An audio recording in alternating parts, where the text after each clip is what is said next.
Hello my dear friend, I am Jitendra Kumar. Global Education Centre के online classes में आपका बहुत बहुत स्वागत है।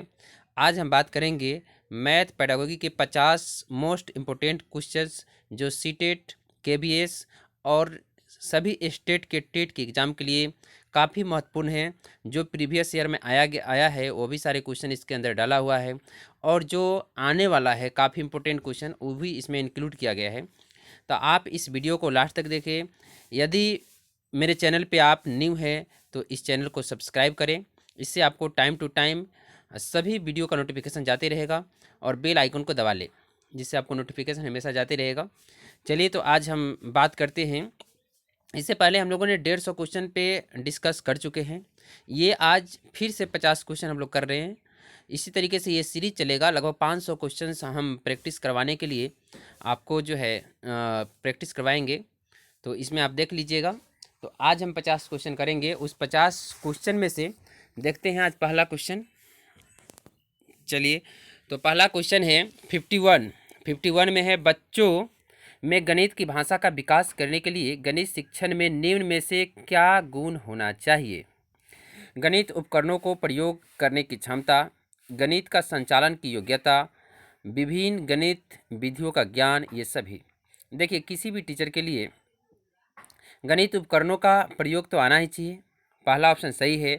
गणित कक्षा संचालन की योग्यता भी आना चाहिए, यानी कि आप अगर कितना हो नॉलेज है, अगर क्लास को कंट्रोल करना नहीं जानते तो नहीं जान सकते, तो ये दोनों आपका ऑप्शन है। कक्षा के संचालन करने भी आना चाहिए। 3 में है, विभिन्न शिक्षण विधियों का ज्ञान भी होना चाहिए। ये भी होना चाहिए कौन सी बच्चे को कैसे पढ़ाए और किस सिचुएशन में किस तरीके से पढ़ाया जाए कि आपको सभी यानी कि अच्छे तरीके से मैथ सीख सके। तो आपका यहाँ पे आ जाएगा सभी। तो यहाँ पे ये तीनों ऑप्शन ऊपर वाला सही है, इसलिए आपका ऑप्शन होगा 4। चलिए आगे चलते हैं। 52 में, गणित की भाषा एवं प्रकृति अन्य विषयों की अपेक्षा अधिक कमज़ोर होता है, अधिक लचीलापन होता है, अधिक सुदृढ़ होता है, इनमें से कोई नहीं। देखिए, अधिक कमज़ोर नहीं होता है, अधिक मजबूत होता है गणित का सभी विषय की अपेक्षा। अधिक लचीलापन है, लचीलापन तो बिल्कुल ही नहीं होता, क्योंकि मान लीजिए कि आप कोई क्वेश्चन कोई प्रॉब्लम सॉल्व कर रहे हैं, तो उसमें अगर आप पहले इंटू का क्रिया है, पहले जो है पहले मान लीजिए भाग की क्रिया करना है, आप इंटू की क्रिया कर दिए तो वो गलत हो जाएगा। इसी तरीके से प्लस की जगह पर आप माइनस कर सकते हैं, माइनस कर दीजिएगा तभी भी गलत हो जाएगा।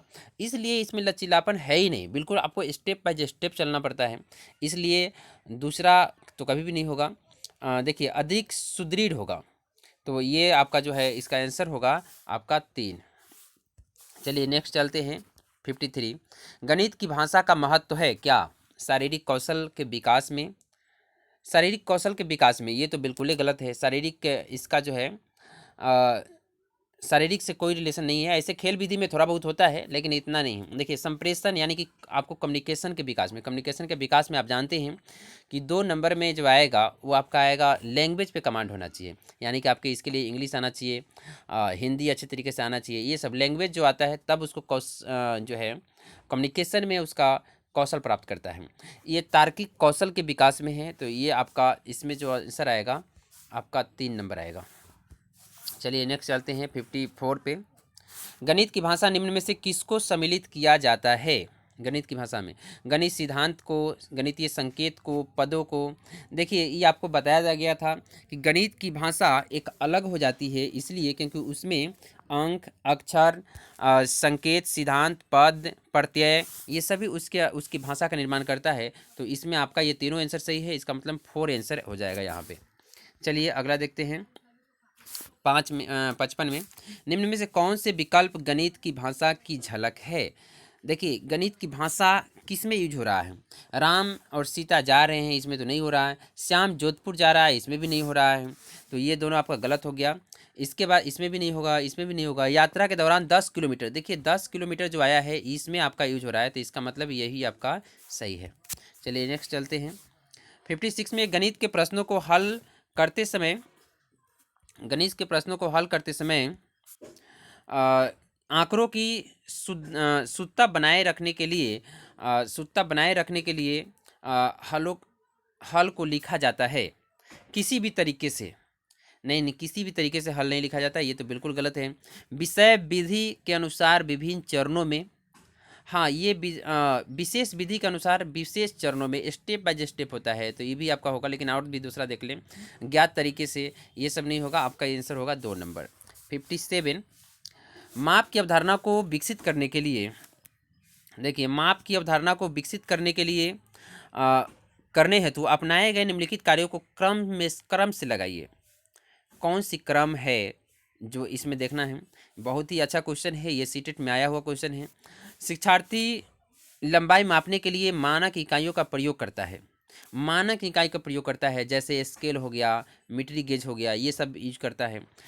दूसरा है बी नंबर है, शिक्षार्थी लंबाई मापने के लिए अमानक इकाई जैसे आप गांव देहात में देखते होंगे, लाठियों का यूज करता है खेत मापने के लिए, कभी कभी हाथ का भी यूज होता है, कभी कभी बीत का यूज होता है, इस तरीके से यूज होता है, यह अमानक है। इसके बाद सी नंबर है, शिक्षार्थी सरल अवलोकन के अर्थ है जैसे आप देख कर ही अवलोकन करें, तो ये देख कर अवलोकन करने वाला है तीसरा। इसके बाद चौथा है मीट्री इकाइयों के बीच में संबंध प्रस्थापित करना, ये और ज़्यादा मजबूत आंसर है। तो आपका सबसे जो पहले आंसर आएगा सरल अवलोकन करना, तो आपका 1 नंबर में ये आ जाएगा। फिर इसके बाद आपका 2 नंबर में आएगा, इसके बाद में अमानक इकाई का 2 नंबर में ये आ जाएगा, 3 नंबर में ये आ जाएगा, और 4 नंबर में आपका ये आ जाएगा। तो आपका आंसर हो जाएगा पहला हो जाएगा CBAD, यानी कि ऑप्शन नंबर 1 हो जाएगा आंसर आपका। चलिए नेक्स्ट आगे चलते हैं 58 पर। एक शिक्षक विद्यार्थियों को दैनिक जीवन में गणित का अनुप्रयोग विषय के साथ गणितीय जर्नल यानी कि पत्रिका तैयार करने के लिए बढ़ावा देता है। यह गतिविधि है। क्या है यह गतिविधि? तो इसमें देखिए, इसमें जो होगा गणितीय संकल्पनाओं को, उनको प्रयोगों को संबंध में बैठाना तथा ज्ञान तथा विचारों को साझा करने में शिक्षार्थियों की सहायता करना। देखिए जब ज्ञान साझा करेगा तो इसमें ज़रूर पत्रिका वगैरह का काम आएगा, यानी कि ये आपको अच्छा है, तो इसको टिक लगा के रखिए। दूसरा, शिक्षार्थियों को गणितीय संकल्पनाओं को परीक्षा करना, ये परीक्षा करेंगे, उससे जो है आपका कोई इसमें ये नहीं है कि आपको पत्रिका वगैरह का इसमें कोई चर्चा नहीं है, तो ये नहीं होगा। ऐसे भी अपने ज्ञान समझ को साझा करने के लिए शिक्षार्थियों को अवसर उपलब्ध कराना, देखिए है, लेकिन ये थोड़ा बहुत सही है, इसमें अंदर 1 नंबर में इंक्लूड है ऑलरेडी, ये 3 नंबर इसमें इंक्लूड है। इसके बाद गणित समझ के शिक्षार्थियों की सहायता करना, ये भी आपका इसी के अंदर इंक्लूड है, तो इसका आंसर हो गया आपका 1। चलिए नेक्स्ट चलते हैं 59 में। अंक गणित शिक्षण का उद्देश्य है। अंक गणित शिक्षण का उद्देश्य है। क्या शिक्षण का उद्देश्य है? तो आप देखेंगे शिक्षण दैनिक जीवन के कार्य हेतु, मजदूरी व्यवसाय के कार्य हेतु, ये भी सही है। इसके बाद व्यवहारिक उपयोग हेतु, ये सभी सही है। इसका मंदिर आपका आंसर हो जाएगा 4 नंबर। चलिए 60 में देखते हैं। गणित की सर्वप्रथम विकसित शाखा है। गणित की सबसे पहले जो शाखा है ये आपका अंक गणित है, ये आपका अंक गणित होगा। ऐसे भी गणित का जो आप परिभाषा देखेंगे, ये है गणनाओं का प्रधानता हो, वैसा शास्त्र जिसमें गणनाओं का प्रधानता होगा। पहले अंक गणित में ही हुआ था, अंक और अक्षर से ही स्टार्ट हुआ था। चलिए नेक्स्ट चलते हैं 61। मनुष्य के जीवन में जिन गतिविधियों में गणित का सर्वाधिक उपयोग होता है वह है मनोवैज्ञानिक, सांस्कृतिक, सामाजिक, आर्थिक। देखिए यहाँ पर आप देखेंगे तो यहाँ लिखा हुआ है सर्वाधिक प्रयोग जो है ऐसे मनोवैज्ञानिक में भी होता है, सांस्कृतिक में होता है, सामाजिक में भी होता है, लेकिन सबसे ज़्यादा जो होगा आर्थिक में प्रयोग होता है, इसीलिए आपका आंसर होगा 4 नंबर। इसके बाद है गणित का सामुदायिक महत्व है, ये महत्वपूर्ण है। गणित की सामुदायिक महत्व ये आपका है नैतिक दृष्टि से, सामाजिक दृष्टि से, सांस्कृतिक दृष्टि से। आपका जो है इसमें जो आंसर आएगा ये आएगा सभी। देखिए नैतिक दृष्टि से भी होता है, सामाजिक से भी होता है, सांस्कृतिक दृष्टि, सभी में कुछ ना कुछ होता है। समाज में भी आप कोई भी काम करते हैं उसमें भी होता है। सांस्कृतिक में जैसे आप नाट गाना में है तो नाटक में कितने लोग होना चाहिए, कैसे होना चाहिए, कौन कहाँ खड़ा रहेगा, इसमें भी कुछ कुछ गणित लगता है। कितने लोग होना चाहिए तो इसमें गणित लगता है। नैतिक दृष्टि में भी होता है। आप जो है तो इसका मतलब ये सभी में हो गया, इसका मतलब 4 नंबर आंसर हो जाएगा। चलिए 63। गणितीय पदों को परिभाषित करने का सामुदायिक उद्देश्य है ज्ञानात्मक, भावात्मक, व्यवहारात्मक, क्रियात्मक। गणितीय पदों को परिभाषित करने का सामुदायिक उद्देश्य, देखिए सामुदायिक उद्देश्य है तो यहाँ पे जो आएगा सामुदायिक उद्देश्य, ज्ञानात्मक, भावनात्मक, व्यवहारात्मक। देखिए ये सभी के सभी इसके अंदर 63 में जो है आपका व्यवहारगत के अंदर आ जाएगा, भावनात्मक भी, ज्ञानात्मक भी, ये सभी आ जाएगा इसके अंदर। ऐसे आप जब देखेंगे तो इसे आगे बताएंगे। चलिए बीएस ब्लूम का भी एक ट्रिगो बनाया जाता है जिसमें आपका प्रयोग जो है पहला में है उद्देश्य का प्रयोग होता है, उद्देश्य का, ठीक है, उद्देश्य का प्रयोग होता है। दूसरा जो है अधिगम का अनुभव का प्रयोग होता है, ठीक है। इसके बाद मूल्यांकन, यहाँ पे विधिया का प्रयोग होता है, गणितीय विधिया का प्रयोग होता है। ये सब मूल्यांकन का है इसके अंदर जो है ये आपको पढ़ाया जाएगा आगे। चलिए 63 64 इसमें आपका होगा व्यवहारगत, तीसरा आंसर। चौथा में देखिए, सॉरी 64 में देखिए, निम्न में से कौन गणित प्रयोग नहीं कर रहा है। देखिए सीता सब्जी वाले के गणित सब्जी खरीद रही है। रमन अपने पिता की दुकान, इसमें तो नहीं यूज हो रहा है, तो इसमें नहीं यूज हो रहा है। इसके बाद रमन पिता की दुकान की बही खाता, सब्जी खरीद रहा है, सॉरी, इसमें होगा। और रमन अपने पिता के दुकान की बही खाता चेक कर रहा है, इसमें भी होगा। राहुल खेत में अपने चाचा के काम कर रहा है, देखिए इसमें नहीं होगा। तो आपका आंसर इसमें पूछा है कौन नहीं होगा, आपका आंसर जो होगा यही हो जाएगा आपका आंसर 3 नंबर। चलिए 65 में देखिए, गणित का ज्ञान समाज में जीने के लिए प्रत्येक को होना आवश्यक माना जाता है क्योंकि गणित शिक्षण व्यवहारगत है। इसके बाद बहुत सी सामाजिक क्रियाएं गणित पर निर्भर करती है। इसके बाद गणित व्यक्ति में तर्कात्मक कौशल का विकास करता है। ये सभी इसमें आंसर होगा, तो 65 का आपका आंसर होगा 4 नंबर। चलिए नेक्स्ट चलते हैं 66, गणित की समाज में आवश्यकता होती है, लेन देन में, व्यापारिक में। इसके बाद ये इस दोनों में होगा, लेन देन में भी होता है, व्यापारिक में होता है। आपका आंसर हो जाएगा आपका 3। इसके बाद 67, गणित की उन्नति और वृद्धि देश की संपन्नता से संबंधित है, निम्न में से किसका कथन है। देखिए ये जो है आपका नेपोलियन ने कहा है। 67 का आपका हो 67 का आपका आंसर हो जाएगा 2। तो यहाँ देखिए आप 60 नेपोलियन ने कहा है गणित की उन्नति और वृद्धि देश की संपन्नता से संबंधित है। देखिए आप ऐसे भी याद रख सकते हैं कि नेपोलियन जो थे ये राष्ट्रपति थे, कहाँ का, फ्रांस का। ये फ्रांस का राष्ट्रपति है, तो ये राष्ट्रपति थे। तो राष्ट्रपति ही एक ऐसा बात कर सकता है, जो बड़े लोग हैं वही राष्ट्र की बात कर सकता है, तो आप ऐसे भी याद रख सकते हैं। चलिए आपका जो है अगला है सामुदायिक गणित अंतर्निहित होता है किस में, त्रिकोणमिति में, अंकगणित में, समाकलन गणित में, अवकलन में।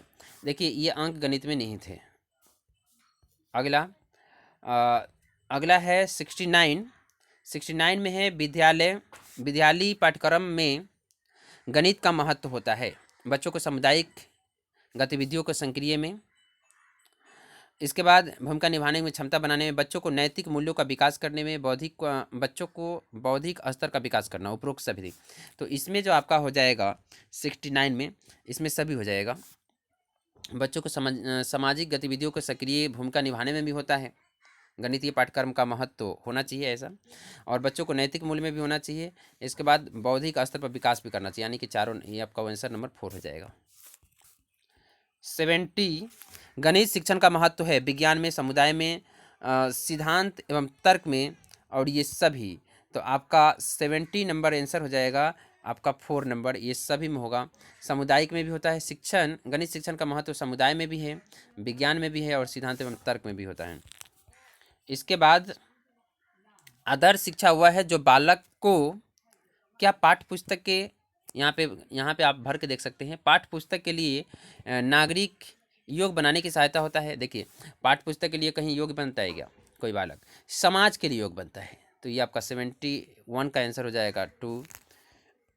इसके बाद गणित तर्क सम्मत, यथार्थ कथन तथा सत्य बोलना की सामर्थ्य या शक्ति प्रदान करता है, निम्न में से किसका कथन है। आपको बताया गया कि शक्ति या सामर्थ्य प्रदान करता है, वो किसका है, डटन साहब का है।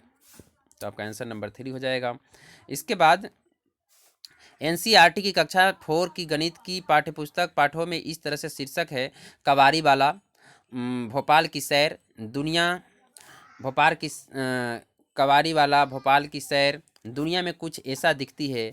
ऐसे परिवर्तन किया गया, क्यों किया गया है आप भी समझ सकते हैं। बच्चा के आप जब बुक देखेंगे तो इसी तरह का शीर्षक होता है उसमें। देखिए इस तरीके का जब शीर्षक इसलिए लिखा जाता है क्योंकि आपको एक रुचि आ जाए और आपको लगे कि इसके अंदर क्या है, तो आपको देखने की, आपको पढ़ने की लालसा हो। तो देखिए इसमें कौन सा ऑप्शन है, दैनिक जीवन से जोड़ते हुए रोचक कहानी। देखिए ये बहुत इंपॉर्टेंट है, ऐसे आगे भी पढ़ते हैं। कबाड़ी बेचने वाला, यात्रा करने वाले में जानकारी लेना, ये तो कभी भी नहीं होगा। पाठ गणितीय विषय वस्तु का अनुमान लगाने हेतु विद्यार्थियों को चुनौती देने के लिए, चुनौती वगैरह तो कुछ नहीं होगा।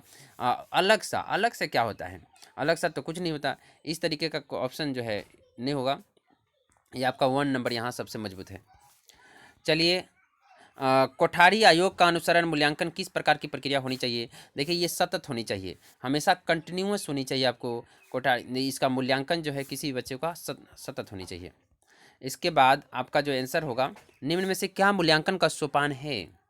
मूल्यांकन का सोपान जो है देखेंगे तो मूल्यांकन का सोपान ये सभी के लिए हो जाएगा। अधिगम अनुभव का योजना बनाना, इसके अधिगम अनुभव की योजना बनाना, इसके बाद शिक्षण उद्देश्यों का निर्धारित करना, शिक्षण उद्देश्यों को परिभाषित करना। आपका यहाँ पर आंसर होगा ये सभी, तो यहाँ पे आपका हो जाएगा सभी। चलिए नेक्स्ट चलते हैं। 76 में है आपका, एक अच्छी परीक्षा का लक्षण नहीं है क्या। अच्छे परीक्षा का क्या लक्षण नहीं है, आसान स्तर, विश्वसनीयता, वैधता, व्यापकता। देखिए आसान जो है, आसान तो कभी भी नहीं होना चाहिए, अलग अलग तरीके से होना चाहिए। अगर आपने आसान दे दिया तो सभी का मार्क्स सेम आ जाएगा। मान लीजिए सभी का 100% आ गया, तो आप क्या मूल्यांकन करेंगे वहाँ पे। एक अच्छी परीक्षा का लक्षण होना चाहिए कि सभी तरीके का उसमें रखा जाए, हल्का भी, कुछ मीडियम भी, कुछ हाई भी। तो ये तो कभी भी नहीं होगा। इसके बाद विश्वसनीयता, इसमें विश्वसनीयता का मतलब है कि आपका जो है इसमें आसान स्तर नहीं होना चाहिए। आप अच्छा नहीं, यही पूछा है, लक्षण नहीं है, तो आपका यही आंसर हो जाएगा। ये गलत है, यही आपका आंसर हो जाएगा। चलिए 77 निम्न में से क्या मूल्यांकन की एक प्रविधि है। लिखित परीक्षा, मौखिक परीक्षा, प्रयोगात्मक परीक्षा, ये सभी। देखिए मूल्यांकन का, निम्न में से क्या मूल्यांकन का एक प्रविधि है। क्या लिखित परीक्षा, मौखिक परीक्षा, प्रयोगात्मक, ये सभी है यहाँ पे। तो 77 का ये सभी आ जाएगा। चलिए नेक्स्ट देखते हैं।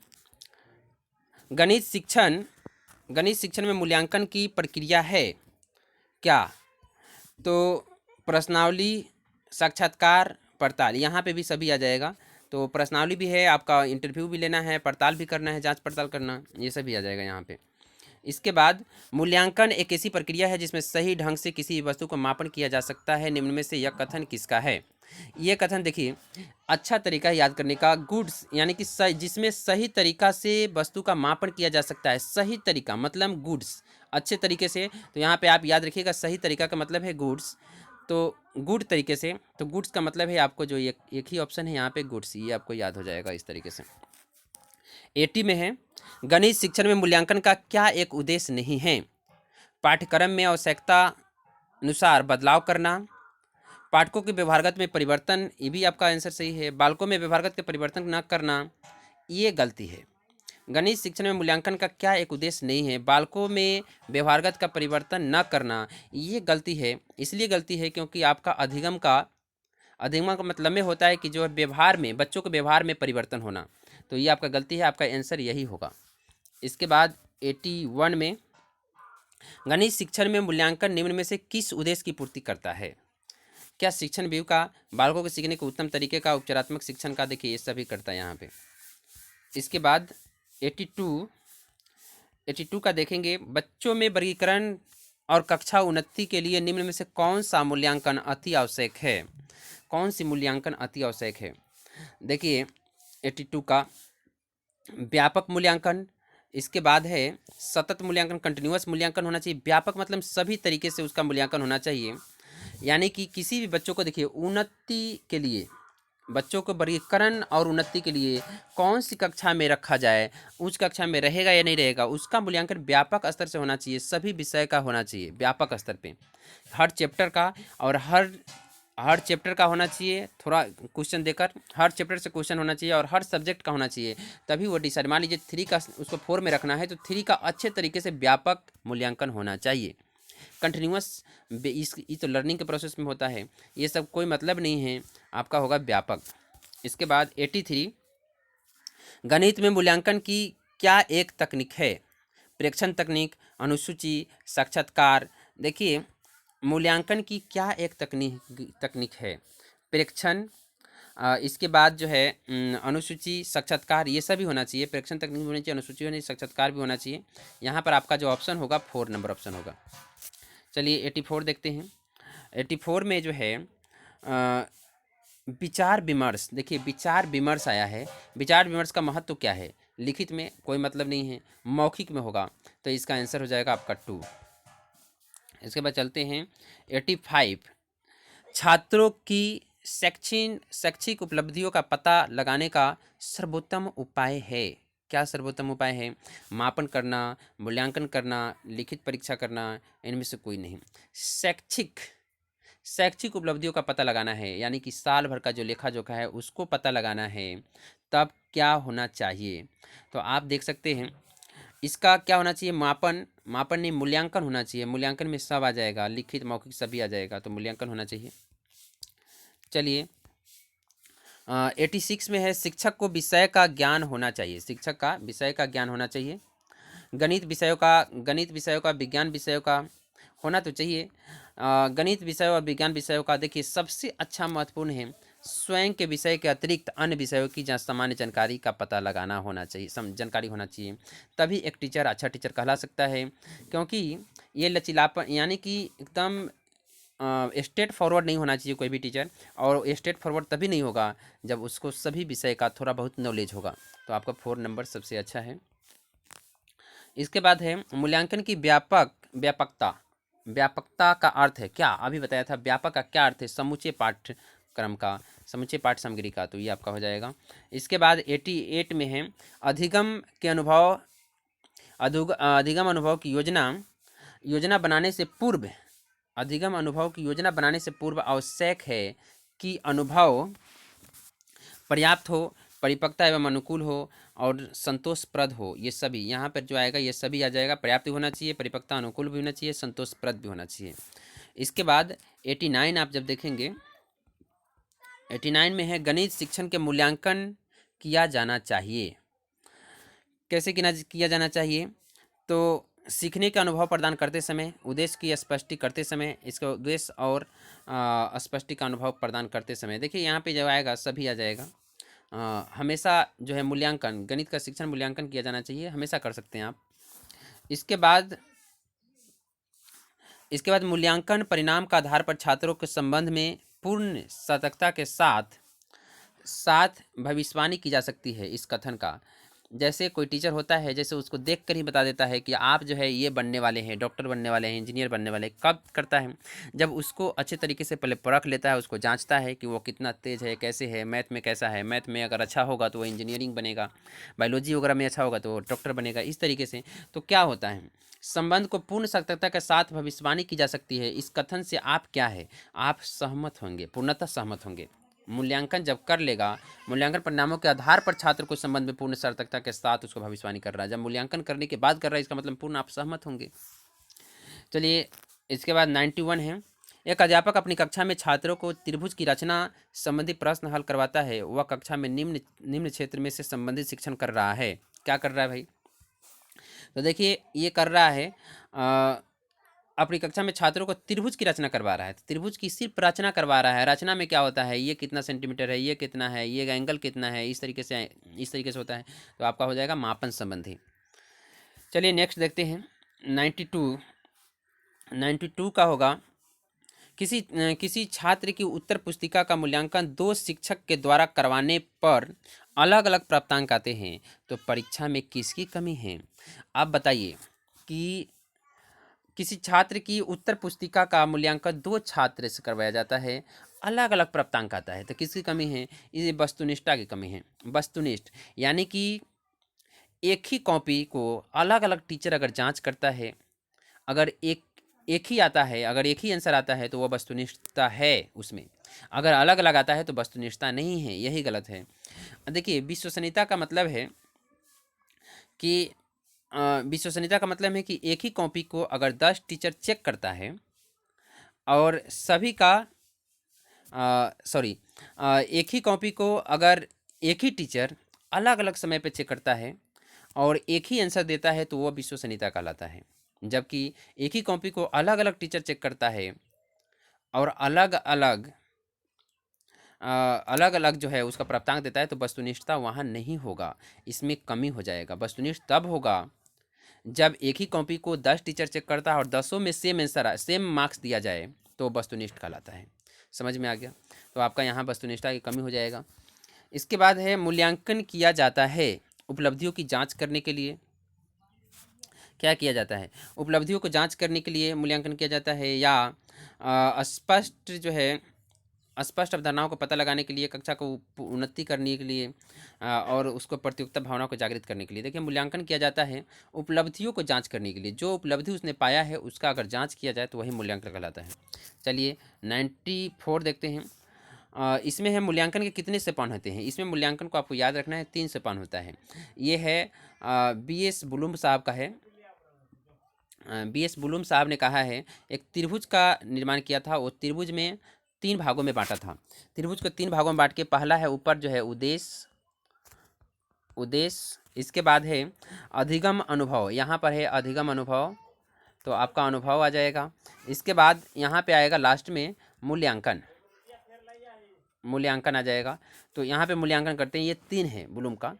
या और हम विस्तृत इसमें अच्छे तरीके से चर्चा करेंगे आगे नेक्स्ट। इसके बाद है 95 राष्ट्रीय परिचर्या रूपरेखा 2005 किस बात पर बल देती है? गणितीय चयनित शिक्षार्थियों को पढ़ाया जाएगा। गणित में सफलता प्रत्येक बच्चे के लिए आवश्यक है। शिक्षार्थी तार्किक और गणितीय योग्यता के लिए उनकी परीक्षा होनी चाहिए।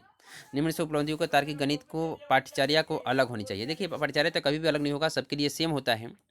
और रूपरेखा 2005 इस बात पे बल देती है कि गणित के चयनित शिक्षार्थियों को पढ़ाया जाए, नहीं चयनित कुछ बच्चे को चुन को ही पढ़ाया जाए, ये तो बिल्कुल गलत है, ये बिल्कुल गलत है। गणित में सफलता प्रत्येक बच्चों के लिए आवश्यक है, ये निश्चित है कि सभी बच्चे के लिए अलग अलग तरीके से जो जैसा बच्चा उसको टेस्ट करके उस तरीके से पढ़ाया जाए और सभी बच्चा सफल हो, इस पर जोर देता है। इसके बाद है राष्ट्रीय परिचर्या का रूपरेखा 2005 अधिगम का रचनावादी उपागम पर बल देती है क्योंकि यह शिक्षक द्वारा प्रभावी व्याख्यान का अनुदेशन पर केंद्रित है। परिभाषा और सूत्रों को याद करवाने पर यह तो कभी भी नहीं होगा इस तरीके से। इसको गृह कार्य जमा करने पर यह कभी भी नहीं होगा। गतिविधियों को शामिल करते हुए शिक्षार्थियों को सक्रिय भागीदारी हो, ये सबसे प्रभावी आपका आंसर है। तो आपका 96 का 4 नंबर आंसर हो जाएगा। शिक्षक द्वारा प्रभावी व्याख्यान तो कभी भी नहीं होगा, ये लेक्चर मेथड तो यहाँ पे नहीं होगा बच्चों के लिए, तो ये गलत हो जाएगा। नेक्स्ट है 97 राष्ट्रीय परिचर्या रूपरेखा 2005 के अनुसार गणित की शिक्षा मुख्य उद्देश्य बच्चों को गणितीयकरण देखिए यहाँ बच्चों को गणितीयकरण क्षमताओं का विकास करना। स्कूली गणितीय का सीमित लक्ष्य है लाभप्रद क्षमताओं का विकास। लाभप्रद का मतलब होता है इसका लक्ष्य लाभप्रद क्षमताओं का विकास, यानी कि सिर्फ पास कर जाना, इस तरीके से नहीं होता। यहाँ गणितीयकरण बच्चों की क्षमताओं का विकास करने की ओर संकेत करता है। गणितीयकरण क्या करता है? देखिए ये एक कोटेशन भी है, राष्ट्रीय रूपचर्या 2005 के एक कोटेशन भी है कि बच्चों को गणितीकरण करना यानी कि प्रैक्टिकल लाइफ से जोड़ना उसको। तो जैसे प्रैक्टिकल लाइफ से इस तरीके से एक एग्जांपल लेते हैं। जैसे एक बच्चा है, उसके घर में मान लीजिए कि 4-5 लोग हैं और उसका औसत निकालता है। मान लीजिए उसका औसत आता है 3 मीटर। अब मान लीजिए एक नदी पार करना है, नदी के सब जगह मापने पर कहीं पे 10, कहीं पे 15, कहीं पे कुछ आया, उसका आया मान लीजिए 2 मीटर औसत। तो अब उसने सोचा कि हम नदी पार कर सकते हैं। अब वो नदी में गया, जब नदी में जाएगा उसके बाद वो अपने आप जहाँ पे 15 मीटर होगा वहाँ पे सभी के सभी समाप्त हो जाएगा, सभी के सभी डूब जाएंगे। तो यहाँ पे गणितीकरण उसका नहीं हुआ, सिर्फ उसने रटाया पढ़ा है। चाहे ऐसे भी आप कर सकते हैं, मान लीजिए कोई बच्चा परसेंटेज अगर पढ़ लेता है, आप परसेंटेज किसी दुकान पे जाता है बुक खरीदने और वहाँ पे वो परसेंटेज का यूज नहीं कर पाता, इसका मतलब है उसका गणितीकरण नहीं हुआ है, यानी कि प्रैक्टिकल लाइफ से जोड़ कर देखना। तो देखिए यहाँ पे तो यहाँ लिखा गया है पूर्व जो है पूर्वाधारण उनके तार्किक अनुशीलन करने तथा अमूर्तन प्रचलन करने के लिए गणितीय रूप में चिंतन तर्क एवं बच्चे को संशोधित करना, यही आपका है अमूर्त सो मूर्त में करना। ये आपका जो है गणित का प्राकृतिक भी है। चलिए नेक्स्ट देखते हैं, निम्न में से क्या गणित शिक्षण में एक प्रमुख समस्या है। देखिए गणित शिक्षण में क्या प्रमुख समस्या है। प्राथमिक स्तर पर बच्चों को ज्ञान का नींव कमजोर होना। हाँ ये तो है भाई साहब। अध्यापक का विषय के प्रति पर्याप्त ज्ञान न होना, ये भी होता है लेकिन सब टीचर के लिए नहीं होता है, कुछ टीचर इसमें भी होते हैं। बच्चों को शारीरिक और मानसिक स्वास्थ्य, बच्चों को शारीरिक, मान लीजिए कोई बीमारी हो गया, कुछ हो गया, कोई किसी का मेंटल डिस्टर्बेंस है तो इस कारण भी नहीं होता, तो ये सभी होगा। यहाँ पर जो आंसर आएगा आपका 4 आ जाएगा। इसके बाद है गणित शिक्षण में गणित शिक्षक की मुख्य भूमिका होती है क्या। तो गणित शिक्षक में मुख्य भूमिका जो होती है निर्देशक का, दार्शनिक का, मित्र का, ये सभी। देखिए यहाँ सभी होगा। आपको फिलोसफर भी बनना पड़ेगा, निर्देशक डायरेक्टर भी बनना पड़ेगा, फिलोसफर भी बनना पड़ेगा और उसका फ्रेंड भी बनना पड़ेगा, तभी वो हर चीज़ को शेयर कर पाएगा, अपने कमजोरी को आपके पास उजागर कर पाएगा। चलिए इसके बाद हम देखते हैं लास्ट क्वेश्चन है 100। गणित शिक्षण में बच्चों की रुचि का विषय के प्रति अभाव एक प्रमुख समस्या है। विषय में छात्रों की रुचि पैदा करने के लिए आप निम्न में से क्या प्रभावी तरीका करेंगे। देखिए गणित विषय में रुचि का विषय के प्रति अभाव है, प्रमुख समस्या है। विषय के छात्रों को रुचि पैदा करने के लिए आप क्या करेंगे। कमजोर छात्रों के लिए अतिरिक्त कक्षाओं का व्यवस्था करेंगे। देखिए अतिरिक्त कक्षा से बच्चे बहुत डरते हैं। समय विभाग के चक्र में गणित विषय का अलग से क्लास लगाएंगे। आप जो टाइम टेबल है उसमें अलग से क्लास लगाएंगे, इस सब से बच्चे और डरते हैं। अच्छा, विद्यालय में अधिक पुस्तकें खरीदेंगे, ये तो बिल्कुल ही गलत है। इसके बाद खेल विधि, सबसे उपयुक्त जो है खेल विधि से। तो ये आपका लास्ट क्वेश्चन था। इससे पहले मैंने जो है आपको लगभग 150 क्वेश्चन करा चुका हूँ। ये आपका 50 क्वेश्चन था और वो सब 150 क्वेश्चन को आप देख लें। इससे पहले बहुत सारे आपको लेक्चर डाला गया है, इस सबको विधियाँ सिखाया गया है, तो उसको भी आप जाकर देख लें। और यहाँ तक लास्ट तक देखने के लिए थैंक यू सो मच। और इसका PDF पाने के लिए आप जो है मेरा व्हाट्सएप नंबर आपको स्क्रीन पर दिख जाएगा, उसमें 8740861724, इसको आप जो है नोट कर ले और इसमें जो है इसका PDF आपके व्हाट्सएप पे चला जाएगा। तो अगर आप न्यू हैं मेरे चैनल पे तो लाइक और सब्सक्राइब करें। चलिए थैंक यू सो मच।